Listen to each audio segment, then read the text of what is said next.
It's actually just my phone, but what a great way to turn something into what we want. All right. So we've had our top 5 sci-fi weapons. Now is the point of the show where you've gone through the first segment. Don't know how long it was. If you need to take a break, now's the time to do it. We'll wait.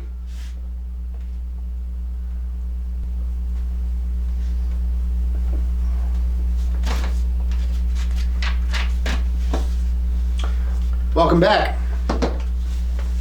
I'm not actually going to edit that out. It's going to be great. Just be some dead air. People go, oh, are they actually waiting? Let us move on now to the second segment in the 1986 Johnny 5 themed episode. And this one is, I'm having some fun with this. This one I think was a lot of fun. 35 years ago, there were over 250 theatrical releases in the United States alone. That's 250 movies came out. Now granted, 200 of them are probably and have been forgotten to the sands of time. But you might be amazed at some of the movies that came out in the same year.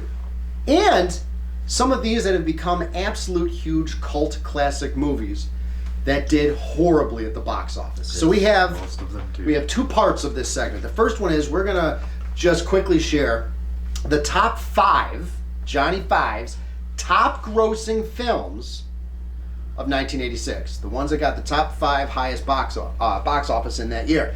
Then we're gonna go into all the other stuff because that's what's more fun to talk about.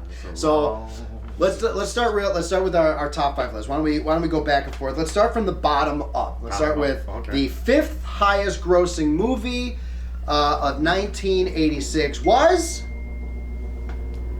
So I've got that free ding. You go this one. There you go. Star Trek IV: The Voyage Home. The one with the whales. The one with the whales. I don't think it's the highest grossing Star Trek film of the original. Like, I'm not counting all the it's one of the evens, so but it's definitely watchable. It definitely was one of the higher ones, and pretty amazing that when you hear some of the other 4 movies that Star Trek made it into the top 5, which is probably the only time that it ever did that. Don't quote me on that, but but you think, okay, so we have Star Trek 4, The Voyage Home, the one with the time travel and the whales, feel good movie. And then we go to number 4. Number 4, Mike, why don't you go ahead and give us number 4? Number 4, won Best Picture that year. Platoon. Willem Dafoe. Johnny Depp vehicle. Oh my God. Charlie Sheen. Platoon it's a fantastic. It's an amazing movie that I watched once or twice. I didn't watch it when it came out. I was definitely too young when it came out. I watched it later when I caught up on all of the, Platoon, Full Metal Jacket, Apocalypse Now. You did all the noms. I did all the nom stuff, and it really is. It's a hard movie. Yeah. So good though, and I will say that Willem Dafoe, who I think is brilliant, but also I think he's kind of weird. And I'm not saying I've never met the guy. I can't say that, well, if you're having dinner with him. No, I'm saying Bill. Roles. If you're having dinner with Bill. Yeah, right. Yeah. Really. But it's just some of the roles and stuff that he's done, it's like, he just seems like kind of a brilliant but odd individual. And this one, the Platoon, he's so raw. It's well worthy of the top 5. And then we get to number 3, the 3rd highest grossing movie of 1986. Aliens. And your pulse rifles. Get away from her, you bitch! We're on an express elevator to hell, going down. I could seriously spend the next hour. Fancy Reeboks. I could spend the next hour just quoting. I know we could. Half of these movies on this list. That's true. We could spend it. Aliens. It's pretty amazing. So let me just share this nugget with you. Aliens. Bad decision. It was a bad call, Ripley. It was a bad call. I think it was a good vehicle for Paul Reiser. Yeah. He shifted from his comedic chops. My 2 dads. So here's a little piece of interesting movie trivia. Aliens, now granted I'm not adjusting for inflation, in 1986, Aliens grossed $183 million. That's very impressive for 1986, $183 million. Titanic cost more than that just to film. Right. It was about 10 years later, 96 to 98 somewhere. It's in there somewhere. It's in the 90s, right? Mid to late 90s. And Titanic was, at the time, one of the most expensive films ever made, and would cost more than Aliens grossed total. It's kind of like, wow. It just makes you realize how things have changed. All right, so we have Aliens. This one hurts. This one genuinely hurts because Aliens is my all-time favorite movie. It's in my top 5, and I'm gonna say it's probably number 1. It's aged better. But to know that it was beat by the following film, and by $150 million, basically double the gross. Well, yeah. The number 2 slot rated R. belongs to. That's not a movie. You want to see a movie? You see Crocodile Dundee. Crocodile Dundee. Crocodile Dundee, number 2, highest grossing movie of 1986. $328 million. You got Aliens, you got Platoon. We're going to tell you some of the other movies on this list, and it's going to just blow your mind. Just remember, keep that nugget in the back of your head that Crocodile Dundee beat out all of these other films, with the exception of one. The number 1 highest grossing movie of 1986 was... Playing with the Boys, Top Gun. In the Danger Zone. I feel the need for speed. Now, see, that doesn't surprise me. Top Gun was a massive hit. Right. A massive hit. You touched on from every age that had the romance aspect to it. It had an amazing cast. I mean, it literally it hit every button, including Val Kilmer and a number of other of these fine-looking pilots with their shirts off playing volleyball. It hit on every mark. So I believe it deserves its $356 million box office gain. But how did it only do about $25 million better than Crocodile Dundee? And I think it is important to note, World may never know. It's important to note that not every movie, just because it has fighter planes and kick-ass music, did as well. Because one of the other, in my opinion, better than Top Gun will ever be, featuring one of the most amazing... That's a bold statement. But that's what we're here. That's what we're about. It has the most amazing soundtrack. It has the Sir Louis Gossett Jr., not actually knighted, but in my mind he is. No. Iron Eagle came out the same year as Top Gun. Didn't even break the top 5. I'm going to be perfectly honest. I don't think it broke the top 25. Yeah, that's... But how do you, 70th percentile at least. All right, so there's your top 5. So real quick recap. We had at number 1, Top Gun. Number 2, Crocodile Dundee. We had Get Away From Her, Aliens. Barbie. We have Platoon and Star Trek 4, Double Dumbass on You, The Voyage Home. All right, now the fun part. It's time to get into... we'll just call it the honorable mentions, because there's actually... we've got about 10. It's called the wall at Blockbuster. Yeah, it's called the wall. It's the so I had VHS, right? When they came out, I bought VHS, and then DVD, and then Blu-ray. And throughout the iteration, there's always there's certain movies that it doesn't matter what version I have. And most of my stuff is digital now. I have it on a computer. But yeah, I've probably bought most of these movies 2 or 3 times. At least 2 or 3 times. All right, so we're gonna go in no particular order. And I guess we'll give them as much time as we feel they are worthy of. But let's just talk about... White Album here's some of the stuff... That's a good one. Here's some of the stuff that also came out in 1986. I'm going to start at the top with a movie that is unbelievably so bad that in my mind it makes the circle all the way back to being good. It is The Golden Child. Eddie Murphy. I want the knife. Absolutely love this movie. I don't know why I love this movie. The acting is horrible. The premise is stupid. The action is cheesy. It's bad on almost every count, but it has a woman snake monster, so, And a dancing Coke can. And I forgot about the dancing Coke can. I'm not sure it was Coke that... Coke, Pepsi. It might have been Pepsi. RC Cola. I don't remember the can itself, yeah, but whatever it was. I think it was a can. This was probably RC. Yeah, this little was he Buddhist, I think, or Yeah, he's like the next Dalai Lama. And he's eating leaves to try to stay alive, and all of a sudden he makes a dancing can. I can't explain it. You'll have to see the movie. But that came out in 1986. What else came out in 1986, Mike? Cobra? Cobra. Not to be confused with Cobra Commander or Cobra! Yep. Cobra. No, that was Sly Stallone. Bridget Nielsen. That's it was Brigitte Nielsen. Another awesome soundtrack. That With that, I still listen to. There are, the funny thing is, half of it in like almost every playlist I make. Yeah, I will tell you, if I think about this list, any playlist I make has at least one or two songs from one of these movies. It was the '80s too, so it was all about it was less soundtracks, right? Like scores, and just became how much rock and roll and killer music can we put in stuff.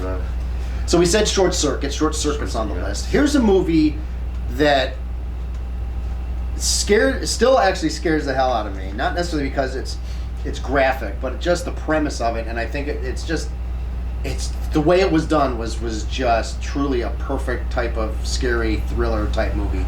The Fly. It's Cronenberg. He likes Fly. his goo.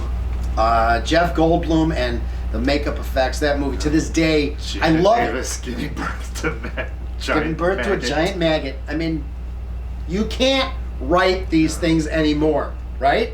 Everything today is recycled. This is when Gina Davis gave birth to a maggot. I mean, technically, that was a remake too. So. Well, but to be fair, the original was like really cheesy. I mean, like he just comes out with his head. The idea 50s. that in this one he's literally transmortifying into a fly, into Brundle fly, throwing up on donuts. Oh my god, it's so disgusting. But it's like an accident. You can't look away. You gotta keep watching. That's a classic. Then let's segue right into the opposite end of the extreme. A movie that I actually enjoyed and enjoy now, but it's probably in today's geopolitical climate would be considered probably pretty offensive. Would be Gung Ho. Gung Ho. Yeah. I mean, basically, definitely playing off of a lot of stereotypes in this particular Michael Keaton movie. And amazingly, I think it's hilarious. I can't help. Pretty funny. It's not as bad as some others. In fact, I can't think of the actor's name. He's the actor who played Long Duck Dong in 16 Candles. He's also in Gung Ho. He's basically the main character in Gung Ho. That's not the same guy. Oh, it is. It is. Oh, so what you're not going to see now is that after this is done, we're going to do it, and then we're going to come back. So now we're going to pretend like we've already done that and come back. It's the Shelley I was disaster. right. I was right. No. So I'm going to go. I'm going to say if I have to throw a disclaimer that I was wrong, I will. But right now I'm going to say it's the same guy, and that it's the least offensive movie. It's the least culturally offensive movie that he probably starred in all that he was in all of the 80s. Yeah, because probably. He is. I mean, at minimum, assuming I'm correct, and he also played Long Duck Dong. I mean, that's this end of the extreme of whoa.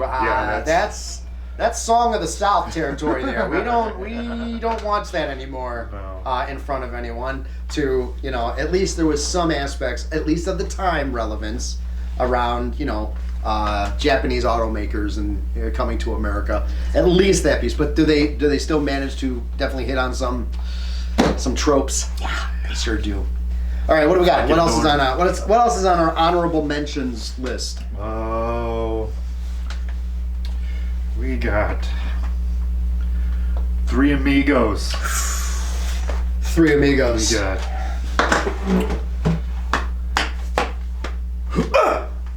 Yep. Can't remember what I had for dinner yesterday. Still remember how to do the Amigo sign, the Amigo action. But and yes, again, one of the most absolutely quotable movies ever. I mean, look up here! Hey you! Yeah. Hey you guys! Look!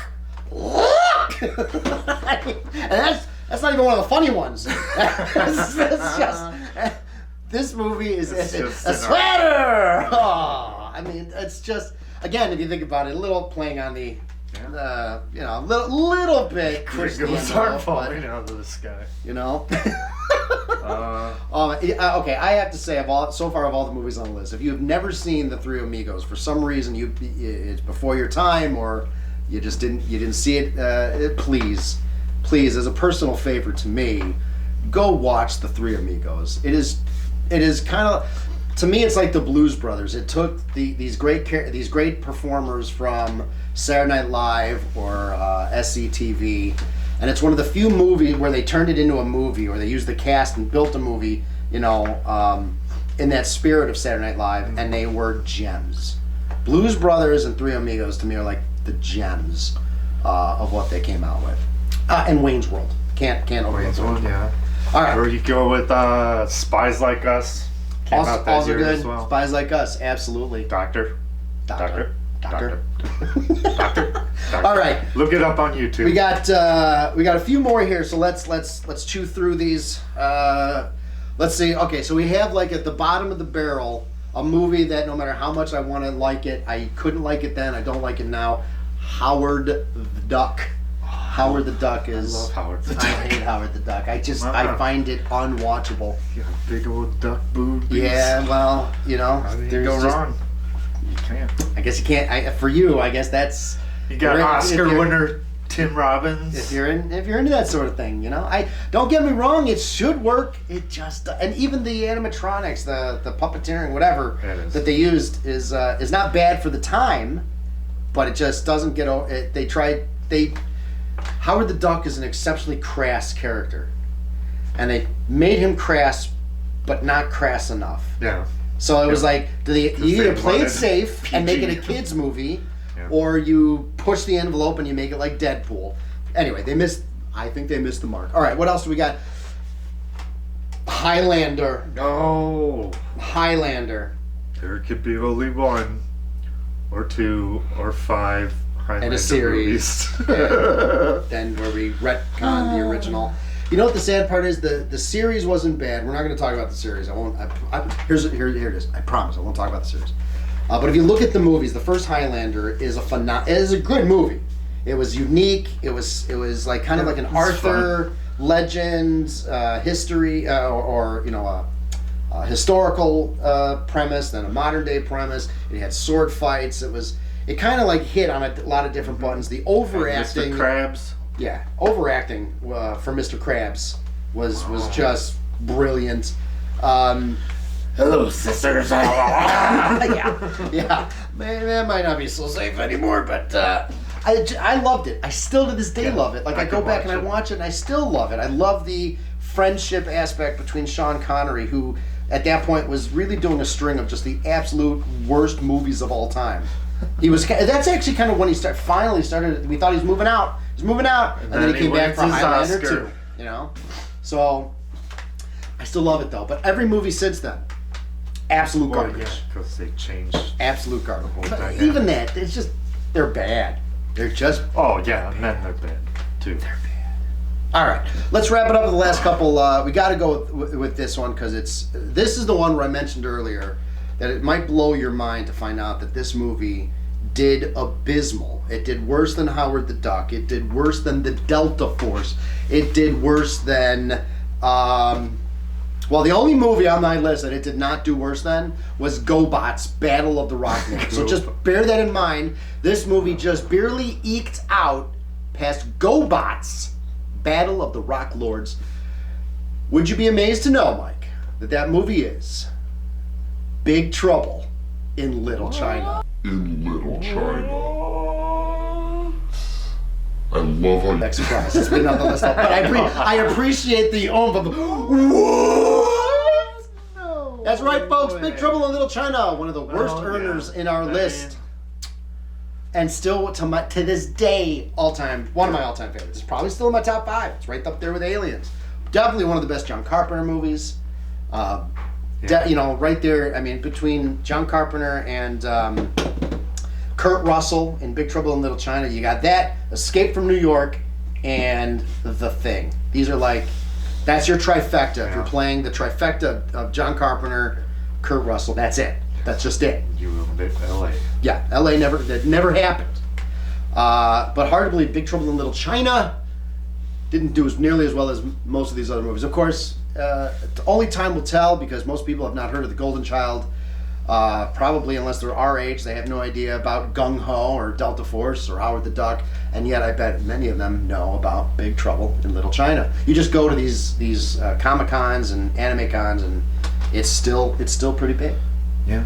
Still pretty big. So there you go, ladies and gentlemen. 1986, a year that gave us some of the absolute best and worst movies that we could possibly imagine, and 35 years old.